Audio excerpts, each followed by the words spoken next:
Tink. Hello. From the industrial wastelands of Michigan to the fruited plains of Iowa, this is the American Greed Factory. Why relate to his sheer perversity?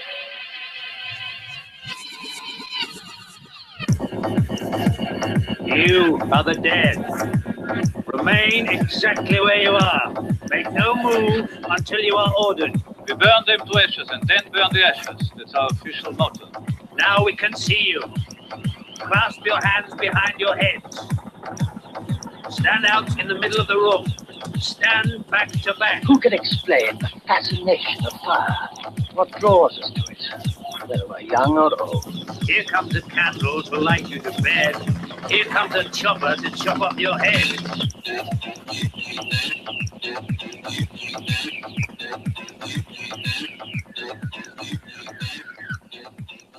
Hello, and welcome to the American Greed Factory podcast. This is Nathan. This is Conlon. And we are continuing to chronicle the death of the American dream. One dream at a time, one nightmare at a time. We have to kill our dreams so then we can live in the nightmare. Yeah, this dream world they've created for us. This fantasy world that we all want to live in. The Matrix 2, Electric Boogaloo. Yeah. Well, Matrix, yeah, was that a fantasy? She seemed like a pretty grim place. Well, they wouldn't believe it if it was all fantasy. Yeah, if anyone was happy, no one would believe it. Lie. Lie. God wants us to suffer. Come on. We know it's not true. Oh, man. Well, we're back on our Saturday night slot again. Yeah. We'll see how long this lasts. I supposed to be going to day shift Monday, so I took tomorrow off. Because in order to go from the weekend crew to the day crew, which overlaps on Monday, I informed there was a few ways you could go about it. You could do the logical thing, which is take the day off, and then come in Monday for the day shift. Or you could come in and work Sunday night, work 10 hours Sunday, and work 10 hours on Monday, work 20 hours on a forklift, straight through. Awesome. And then come home, go to sleep, and come in the next morning too. So I decided to, or I could work for 3 hours, be shorted 7 hours of pay, which I was like, what? Okay, I don't even understand this. I'm just going to take my last vacation day of the year. So that's what I did. So hopefully, for a while at least, I'll be working Monday through Thursday, 10 hours a day, and then have Friday, Saturday, Sunday off. So we should be able to convene Friday night or Saturday night, depending on what my weekend schedule is going to be like. Okay. We probably won't be working many weekends until we get our contract settled, because as we know, the union's in the middle of contract negotiations. Which brings a lot of speculation. It's contract season again. It is. It's time for that, and it brings out the best in everyone, the best in the media, the best in internet commentation on the plight of the American auto worker. I appreciate all the support, guys. Thanks. Because after all, anything you don't have to do is easy, right? Or it's like, well, I do that for $9 an hour. Fuck those guys. It's like, no, you're not. I'm not the one getting fucked here. You are. But yeah, it's hard to explain that to the public. So I just read on and enjoy it, or try to enjoy it. Get the most out of it. Make the best out of a bad situation. So. Yeah, because they're not even to Ford yet. GM's going to be voting next week on theirs. But there was some speculation at work, and I do like the speculation, the idle chat that we sometimes have about what the size of the signing bonus will be. And one guy has already expressed his plans, his desire for the signing bonus. Is like, oh, if we get X amount of dollars, I'm going to get me some cocaine, 2 OZs of cocaine. But just to hear that, and of course, reinforces every stereotype, but also, just to hear that written out or said by me doesn't describe the childlike glee and hope that was on his face. It actually, me seeing the look on his face made me think that maybe that 2 well, OZ's of cocaine will be good for you. You seem really happy about it. Like that kid who got the Red Ryder BB gun on Christmas. Yeah. It was like, but he was just like, cocaine, cocaine, 2 OZs. And me and the other guy are like, yeah, that's a good plan. Okay. Man, I love give me some cocaine. It's like, all right. But in his, like I said, the way he was talking about it, I say go for it. I mean, he seemed like, if you could have seen the look on his face, it was like one of those dolls with a permanently placid, optimistic expression, kind of looking Just on into the distance. Cocaine. like a starry glint in their eyes, like they're staring at the universe and just their life is ahead of them. Oh yeah, I can count all the stars in the universe, no problem. It's but a trivial matter. It was amazing.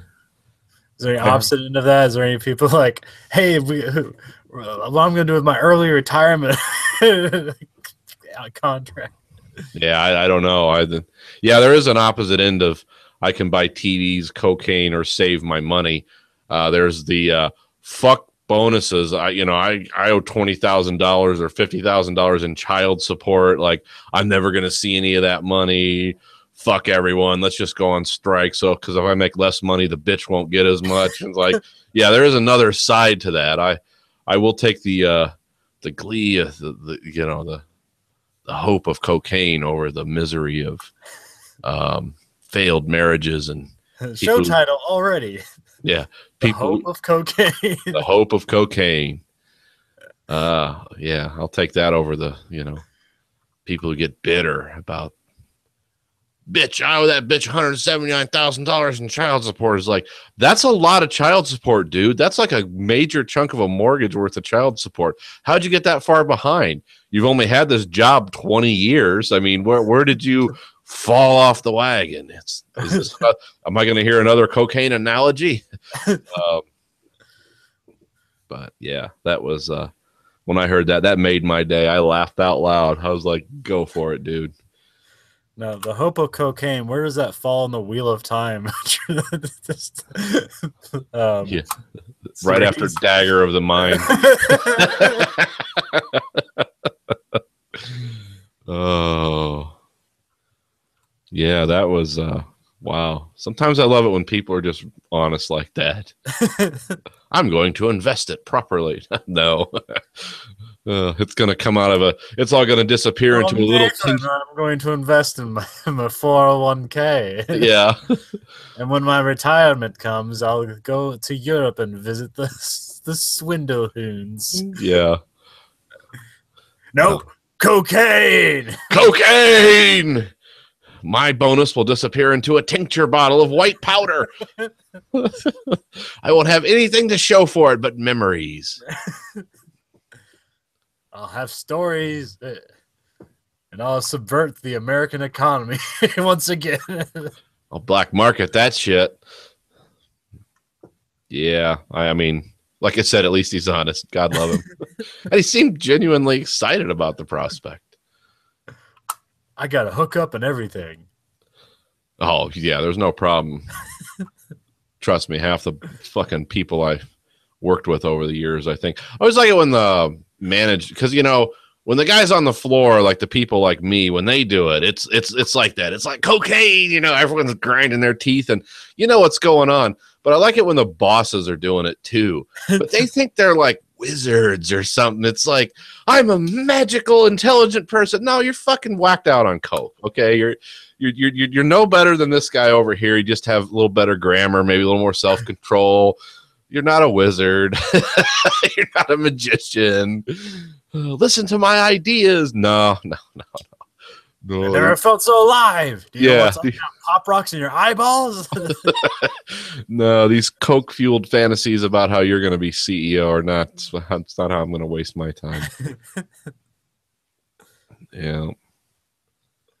So that was This is how Dorian did it. Dorian Gray. DeLorean. Oh, DeLorean. Oh, yeah. I thought you meant Dorian Gray. I was like, wow, we're going deep. Literary reference. You have No. a picture of yourself? Oh man. Well, let's see. What did I Oh, nice. Yay! Thank you, browser. Your Thank you notes for are all gone. shutting down. Yeah. Well, no, they're here. Let's talk about it. It's Halloween. Well, it was. Huh. No, it's a nice mixture of the worst things possible. It's a Halloween weekend and it's daylight saving time, so an extra hour of hell is upon us. Yep. An extra hour in the darkness. Anything can happen in the hour that doesn't exist. Of course, I think it might be like a bit of a more somber Halloween because it seems that Halloween usually doesn't land on a weekend, so people like party like the week before. So I think people started partying before, and then as they start to sober up, they realize, oh wait, I got to party again tonight. I have to. What am I gonna do with all this partying? Realize how empty my life is? No, not yet. Comic-Con's not for another 6 months. I gotta wear this shit and get drunk in it. Yeah. Let's tear some seams in this costume. Let's eat some too much pastry at the party. Captain America's looking a little big. But let's see. Devil's Night report.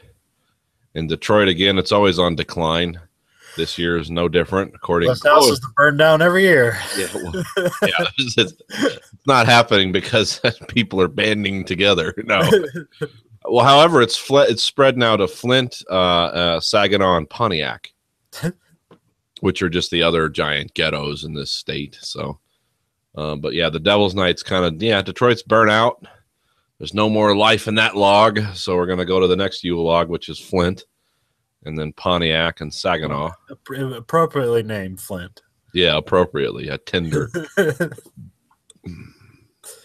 Here's something I found weird about forest fires the other day. What's that? Is that we've done such a great job of preventing forest fires that we accidentally create more kindling for fires. Yeah. Well, we're just saving up. It's well, we only didn't have any fires the last 10 years. It's like, yeah, it's like buying firewood for 10 years and stacking it up in a pile. It's like all of a sudden, when you light that shit up, it's going to go. But I did not know that. I mean, I assumed something like that was going on because everything good turns into everything bad.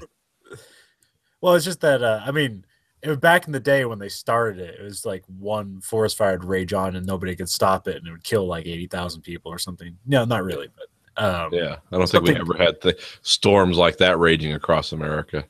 But crazy shit would happen because that's what fires did because you couldn't stop them, and so they started preventing forest fires, but then that accidentally led to more trees growing and thus creating more of a fire when they did happen. So we've just had to spend tons of money trying to fight them because now they're a bit more severe, but we can fight them better now. Have you ever read that Sebastian Junger book, Fire? No. It's pretty amazing. Fighting those fires is insanely dangerous. Yeah. Because it's almost like it's a fire that's burning so fiercely and so rapidly, it's like a weather system almost. Yeah. Like the guys that jump in and fight those, there's all kinds of factors they have to take into account before they do that. And even then, a lot of them die. But yeah, the other thing I thought I read a book about the first guy who started well, it wasn't just a book, it was a story about how the first guy started a counterfire. And the reason he did it is because they knew they couldn't outrun the fire, which seems like an odd thing. Like, I can see the fire, I just walk away from it, I'm good. It's hard to think this fire's moving at 20 miles an hour. It's just faster than I can run for any consistent amount of time. So the guy burnt all the grass in an area, and then he wetted a rag and laid down in the burnt area while the fire burned around him, and these guys running up a hill, and I think all but 3 of them died. Can you imagine being the guy in that circle of dead grass? I'm at the core of the sun right now. How did he not suffocate? Because you figured the fire around him would suck all the oxygen out of the air. Well, if it's burning, that means there's still oxygen there. That's true. I mean, maybe that's why he put the wet rag around his mouth and laid down on the ground. That is cool, though. That's a bad motherfucker that's like, hey, I'm just going to light a fire, and I'm going to stand in the middle where that fire was. I'm going to let fire come all around me. But, you know, sometimes you got to do what you got to do. But that was the first time a counter fire was used, and now it's like regular practice to fight a fire. It's like, well, if you just destroy its fuel, then it can't go anywhere. Right. Yeah, it makes sense. But if you fuck that up, you just made the fire worse. Just another fire. It's like there's a hurricane coming. We're gonna make a counter hurricane. But if it leaves the control of the hands that created it, then we will have super hurricane. It'll be a tornado of hurricanes. Yeah, it'll just be like 9 tornadoes with a hurricane in the center. Each one reaches out like a finger of God, dispensing justice. And then never ends. Like Never stops. The last of humanity lives in the eye of the super hurricane. Yeah, it's like the red spot on Jupiter, but it's on Earth. The green spot. Only the hipsters survive. The much maligned hipsters. Speaking of which, have you ever seen the cartoon Hipster Hitler? No. Oh my Is this God. an Adult Swim thing, or is this like an internet thing? It's like an internet thing. Oh, okay. Go to the internet real quick while I'm talking. It's just a strange, I don't know. He's always wearing t-shirts and he's way too emotional, and I don't think it really acknowledges the horror of Hitler. It's just kind of a weird play on his invasions of Europe and stuff like that. I don't know. It's a weird comic. It's yeah, somebody told me about it the other day. I was like, what? So it's like an emo Hitler almost. This is the best fermented air I've ever tasted, Goebbels. The food hasn't arrived yet. And somebody on the phone. Mein Führer, terrible news. The Reichstag is aflame. All those beautiful interiors destroyed. That's nothing. I left some of my best incense burning in the main chamber. Okay. And then you have Broseph Stalin, whereas like Stalin's like a bro, like a total, you know, one of those idiot frat guys or whatever. Yeah. Oh yeah, it's odd. I'd like you to check out Terminal Lance. Terminal Lance. Okay, tell me about this. It's basically a webcomic about the Marine Corps from a guy who's a Terminal Lance. And Okay. I like, so this is like, you ever watch like, okay, they do like a showcase, like here's a showcase of black comedians, and like, you're like, that's kind of funny, but it's like, I just don't get it. This is the exact same thing. You're gonna look at it and it's like, okay, that's humorous. I don't understand. But any Marine looks at it and it's like uproarious laughter. It's like, I know that guy's telling the truth. Let's see. Okay, I just read one. I lost it. Where was it? I was going to tell you about it, and then it moved.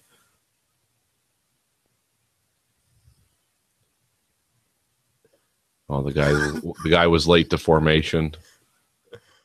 Yeah. The company commander is never late, nor is he early. He arrives precisely when he means to. And the guy says, "You're so full of shit, sir." And he's like, "I know. I was playing Halo 5." Is that just like is the irony there? That's something that would never happen, like a conversation that would never happen. Yeah, that's something no one would ever admit to. Yeah, right. Or either they wouldn't admit to it, or they just like know what kind of piece of shit they are. Plus you usually wouldn't say you wouldn't tell an officer they're full of shit. Yeah. Let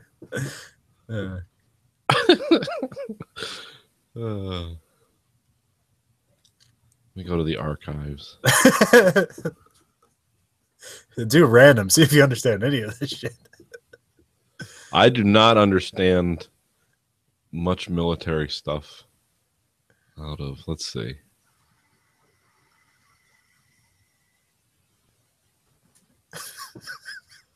Here's a guy out in the field taking a leak. He's got a machine gun and body armor on, and someone else is standing there with a camera. What the fuck? Why are you filming this? And he's like, why? What's the big deal? It's not like you're peeing on dead bodies or anything. Yeah, how stupid would that be? Of course, yeah, that's based on something that really happened. So I kind of get the joke there. Why does it go to the same thing?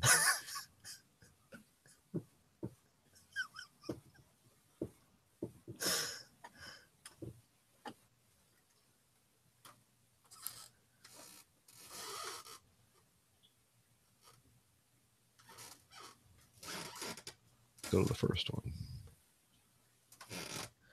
Yeah, just silence here as he recounts. Should I explain what terminal lance is? Yes, please. I don't know what that. I was when you first told me that. I was thinking of a knight when they joust, and they're like when they're in that final thing where you got to decide whether you're going for the head or the body, because the headshot's the fatality. That would be the terminal lance, but that's where my mind is. So please explain to me what that means. That's like, so let me try to guess. Does that mean you're doomed to that rank? Yes. Okay. Essentially, yeah. Lance corporal is pretty much a rank that's it's you'd have to commit treason not to get promoted to lance corporal. So like telling racist jokes to the president or bringing your country, yeah, that you'll stay a private for the rest of your life. But every rank after that, it's almost like any other job where it's a competition. And and so like the guy explains in the comic what it means. He was infantry, and there's that's infantry is always full of people. And it's hard to get promoted sometimes because either there's no opening, because like the only way you can get promoted if someone leaves a rank. Okay. So like someone has to retire, and then there's a whole pyramid scheme of people that then get promoted. Whether they deserve it or not. Well, I mean, that'd be the people with the highest scores or whatever. Oh, okay. So it's actually based on something. It's not just who likes who. Okay. That's something called a comp score, and it takes into account like all your different like shooting score, PFT score, CFT score. There's even educational things like that. You can get bonus. You can get points through recruiting people. But really, that's to make corporal. After that, it's kind of a weird, nebulous thing where it's like you basically have to build a military portfolio, and you go before like a board of people, and they decide whether you're going to get promoted or not. Oh, okay. But you can only get promoted like within your MOS, usually.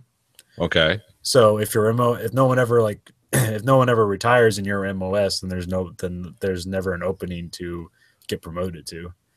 Oh, I see. So like a lot of people who are active duty, they only it's a 4-year active duty contract, so it's just 4 years, and then it's 4 years IRR. So basically, you get out after 4 years, and so within that 4 years, sometimes no matter what you do, you'll never be up for promotion, depending on your MOS and things like that. So it's terminal lance, and the other people at terminal lance are just people who are just don't give a shit and are constantly in trouble. Yeah, are constantly in trouble, so they just never get promoted. This guy's got a 300 PFT, but he's got like 5 NJPs. What's an NJP? Non-judicial punishment. That sounds different. What does that mean? It's basically like just doing bad shit. But stuff that doesn't warrant a court martial, right? No. It doesn't. You don't have to go to you don't have to appear before a judge. You just appear before like your company commander or something, and they tell you, hey, you fucked up, right? All right, well, I'm gonna sign this NJP, and then we're gonna send you on your way.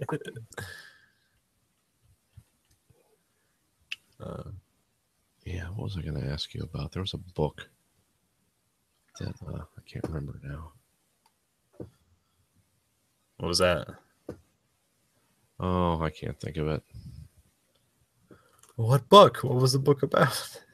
It was one of the Oh, what was the guy's name? Richard K. Morgan. Oh. I don't know if you've ever read his medieval series. Oh, no. Yeah, me neither. Steel Remains? Yeah. Okay. Well, it's got like 3 of them now. Like Steel Remains, Cold Commands. I don't know if you'd read those or not. No. I'm kind of casting about for something to read. I've been reading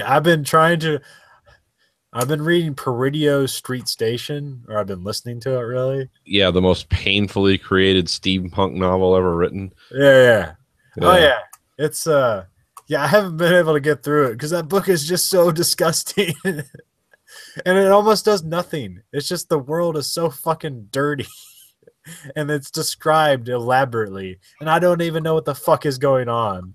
Like, that's the thing they say about that book is like the descriptions are brilliant, but there's like, it's like we're just going to tell things and not have a story or something. Because you told me you're reading it. Yeah. Because there's like a guy, he's trying to make wings for some dude who used to be able to fly because he was like through some like, you know, Birdman thing. And then there's his girlfriend who's a cockroach. But it's like, every time it describes her, he talks about her head legs, and I'm like, how the and like I had to like go like, it's like what does DeviantArt say this person looks like? And then like once someone like had a picture of her, it's like, oh, now I understand it. It's basically like imagine you know the giant cockroaches from Naked Lunch. Okay. And then from that, like a person's neck goes below that, and then just like a normal human body. Oh, okay. Yeah. So then there would literally be like legs on the head, and then the head legs make sense. But I kept imagining like weird fucking things. And then there's the what are they called? They're called like the reclaims or something like that. These are people basically that either they died or they just have body parts grafted to them or body parts removed, and they're just like weird mechanized people. Oh, they're like steampunk cyborgs, huh? Yeah, but they get turned that way either as like some sort of punishment or just people found their body lying around and decided to do something with it. And there's like some lady, her punishment was that like she killed her baby, so then they sewed her baby's hands to her head. Okay. I can see that. Crime fits the punishment. And they work, you know, they perfectly work. Yeah. So like, whoa, god damn, it's a weird fucking book. And at some point, I read about it. And at some point, there's like some weird bug creatures that can control space and time, Cthulhu type stuff. Oh, okay. So, but anyways, the cockroach lady's an artist, and she's making a sculptor for some crime lord. There's always crime lords who love art made by cockroaches.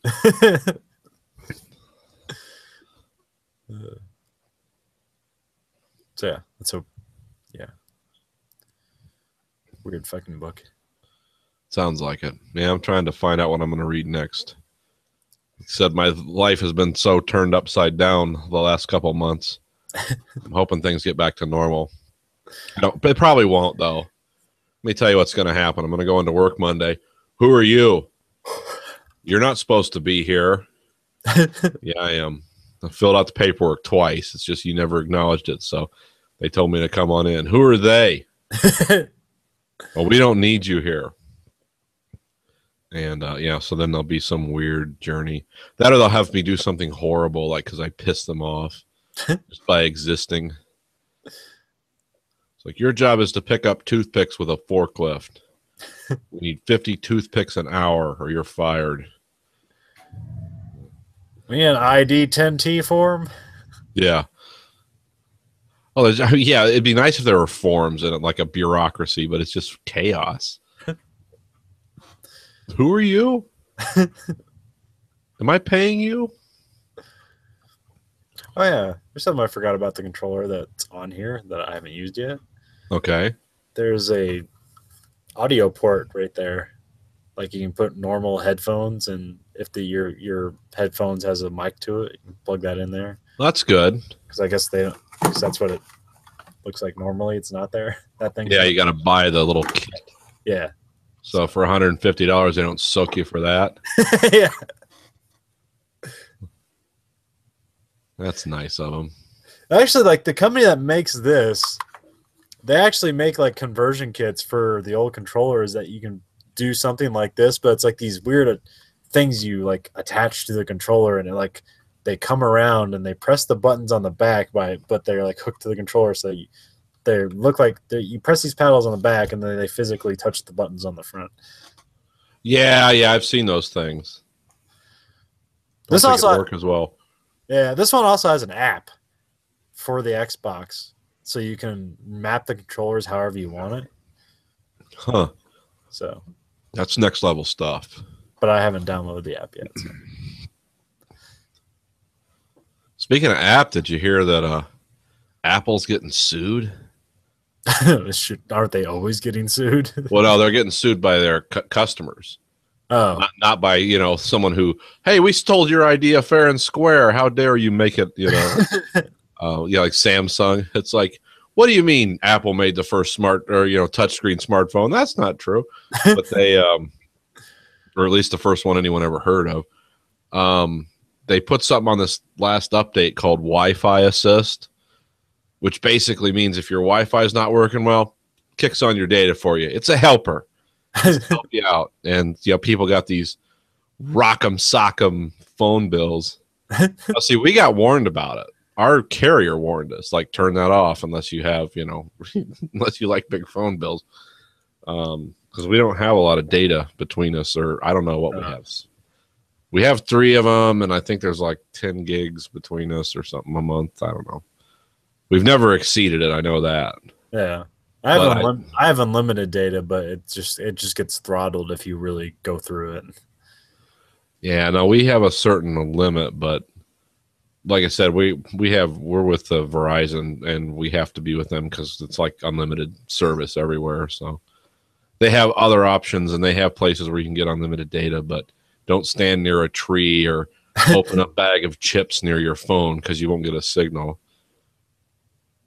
I mean, I get almost full strength signal at the heart of the Rouge, which is just a giant steel building. So, you're not going to get that with some of the other companies. So that's why we're with the Evil Empire, because Verizon has no unlimited data protocol at all. You can buy as much as you want, but they don't do unlimited data. Is really Verizon the Evil Empire? I thought they figured that would just be AT&T. No, I think Verizon has more coverage. Yeah, I know they have more coverage, but I thought AT&T used to have all the phones that you wanted. Yeah, and the service was shit. Yeah. Now Verizon's just like the big, and they're the most expensive. Oh, okay. They're way more expensive than other people, but you also get like it works. Yeah. Text from inside a steel box. I've been welded into a steel box. Hi, honey. I'm being welded into a steel box. Hey, I can hear you and see you. Yeah, my signal goes out when I go into the freezer because that is literally just a big metal box where nothing escapes. Now, there's some parts of the plant where it won't work, but that's when, for some reason, swinging metal and lots of, like big cables that say, warning, 48,000 volts. Like, for some reason, phones don't like to work near that at all. I mean, they don't say that there's a data lack, but there's something's interfering, and I think it's probably tons of steel in motion and whatever that 48,000 volts is feeding, whatever demons in the middle of that machine. Your hamster Faraday cage. Yeah. Boom, boom, boom, boom. Just never stops. I don't know how those guys work in those areas. That would drive me nuts. I mean, you hear it, but where I work, it becomes like a background thing. Like you notice it when it's not there. It's like, where's the banging? But if you actually work in those areas, right near it, I mean, the floor moves under your vibrates. It's just like, I don't know how you guys do this. Yeah, I saw some boom, boom. Holy fuck! I saw some video. It's like the biggest hammer in the world. It's like a 10-ton hammer, and it's a machine. So and it's So it's just hammering up and down constantly. It's and forging machine. yeah, and people are putting hot steel in there and like moving yeah. around and stuff. Oh yeah, that's old school having people put it in there. But yeah, they have stuff like they don't have stuff like that where I'm at, but they have the aluminum. Most of your steering knuckles and suspension components are aluminum arms, like your swing arms. I think Alcoa does that.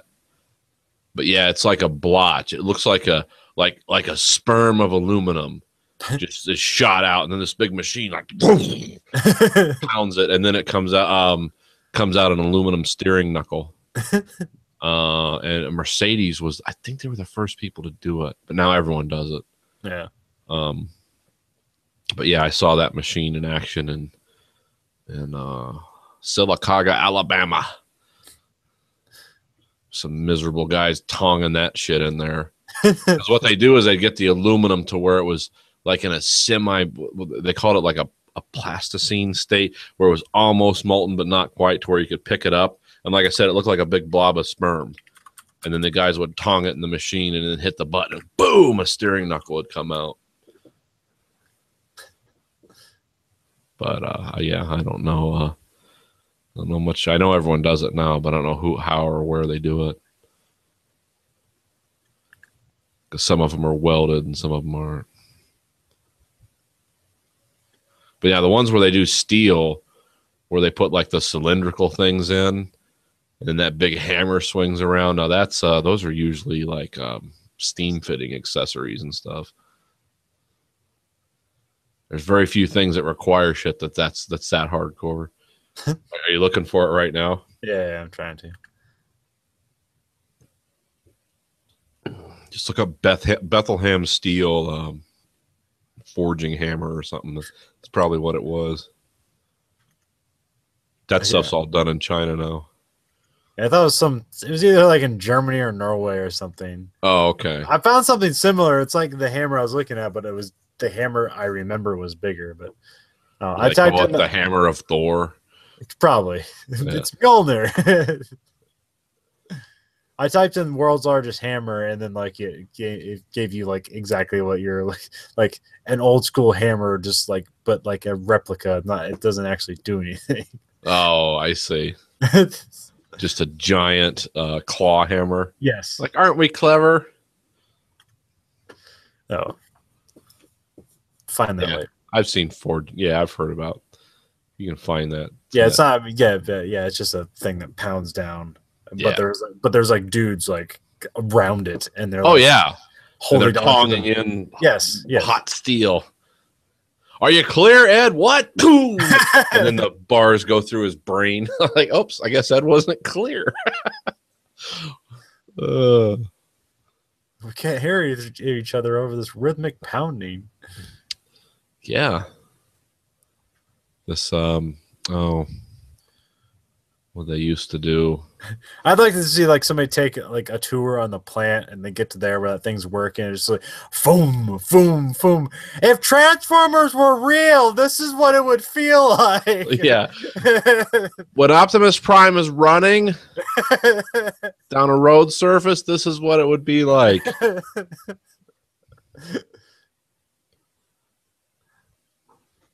Oh, I can't believe like the things that amaze me is like when you watch the like those transfer presses or those Gere presses upstairs. I've seen those run a few times because they just have suction cups on robot arms because it's flat pieces of steel that these robot machines bring up. They go right inside the machine and they just suction them and they just grab them. And when the machine starts, it's kind of slow, and then it ramps up. Boom, boom. It's like those suction cups are barely clear. Things coming together, and it's just like boom, suction cup, boom, suction cup, and it's so fast, so goddamn fast. And because it's not just stamping one thing, it's progressively adding detail to it. It's like, well, first we make the shape, then we put detail, then more detail, then we put like the fastening components. And when you watch that, I could just watch it for hours. Because, like, is that going to clear? Are the little robot suction cups going to make it? Oh, yeah, fuck, they made it. And again, 10,000 times. Now, what freaks me out is when the tradesmen go in there. Ah, something's wrong. And then they open up the doors. It's like, oh, they're going to pull the dies out and work on? Oh, no, them dudes are right inside there like, fuck you. Where those things are coming together? Yeah, no. I will never be that. I'll stay right over here and just deliver the stuff. You will never catch guys just getting in there with wrenches, like looking up, got a little light on their head, like, oh, yeah, I see what's wrong. It's like, yeah, that's going to be the last thing you ever see, too, if something cut through. I guess it's safe. I'm assuming that it's safe. It, however, does not give the appearance of safety. Yeah. Because I just watched that thing turn a piece of aluminum into a bedside in like a quarter of a second. Yeah, I the first time I saw that, I was like, whoa, this guy's just walking right in there, huh? Okay. I even said something to him. I was like, what's the deal with that? Is that just like a test of manhood to do that? And he's like, oh, no, this shit's all cantilevered. It would have to like, because wherever they stop it, where the guys go in there, like it would have to complete a cycle in order to come back down, but it just doesn't feel right. Yeah. It's kind of like having a sword on a 70-pound sword on a 400-pound test line hanging above your head. You know, that sword of Damocles. I'm not into that shit. No way. But no one has ever been killed to my knowledge. But it's just when you see it the first time, you're like, get out of there. What are you doing? That should be robots doing that. It's like a dude trying to fix some train tracks while the train's running at him. It's like, oh, I'm good. We got it. No one's ever been killed yet. I hope not. Well, then you see the guys, like I said, over at this steel plant. You see some of the stuff they're up to. It's like, oh, well, that's a job for a human? Like, are you kidding me? Guys in big silver suits look like they just stepped off the what was that spaceship in Worlds Collide, or I don't know, what was the big robot? Gort. Remember that? And, yeah. It's like they look like Gort. And they're the one I like is the guy who has the remote control train that has the giant crucibles full of molten steel, and he looked dressed up like Gort, and he's backing that thing in, and he's like click, click, click, and this whole train's like whole locomotive is like it's like, oh shit, that's a job. And it's like 100 degrees outside, and he's in a big silver suit out in the sun near crucibles of steel. It's like, well, I got nothing to complain about. I'm doing all right. And then how you see that place glow at night when you drive out of the plant, like, oh, I thought my workplace was hot. That place is glowing. Yeah. Well, I think we've had about enough tonight. And don't forget to fall back, everyone. Yes. But anyway, this week for the American Greed Factory podcast, this is Nathan. This is Conlon. Goodbye, America. Why, it is no matter, man. If they did hear, they would not mark me, or if they did mark, they would not pity me. Therefore I tell my sorrows to the stones.